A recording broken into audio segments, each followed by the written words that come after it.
তোমরা যারা এখন আসলে সেকেন্ড ইয়ার উঠে গেছো তোমরা কিন্তু জিনিসটা অলরেডি বুঝে যাচ্ছ তোমরা কি কি সমস্যায় পড়তেছো, এবং যারা নতুনভাবে এইচএসসি লাইফে জাস্ট উঠতে যাচ্ছ তোমাদের জন্য তো অনেক বড় একটা সতর্কবার্তা, বিকজ তোমরা মাত্র শুরু করতেছো।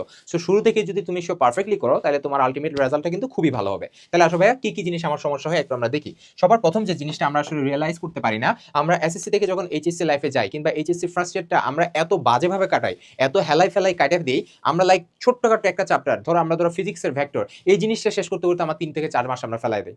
এটা হয় না? এটা কিন্তু অনেকের হয়েছে। ইভেন যারা এইচএসসি 27 উঠবা দেখবা তোমাদেরও সেম জিনিসটা হয়েছে। সেম ওয়েতে আমরা কেমিস্ট্রি একটা চ্যাপ্টার পড়তে গিয়ে আমরা অনেক টাইম দিয়ে ফেলি। বায়োলজি একটা কোর্স চ্যাপ্টার পড়তে পড়তে আমরা 1 থেকে 1.5 মাস ফেলাই দেই। এটা কিন্তু হয়। এটা খুব নরমাল একটা জিনিস। বাট আমরা এই জিনিসটা ভুলে যাই। ইভেন তোমার 90% স্টুডেন্ট না বললে আমি ধরো 60% স্টুডেন্ট কিন্তু এই ভুলটা করে যে তোমার আমাদের এইচএসসি লাইফের যে সিলেবাস এটা হচ্ছে এত হিউজ, এটা আমরা খেয়াল করি না।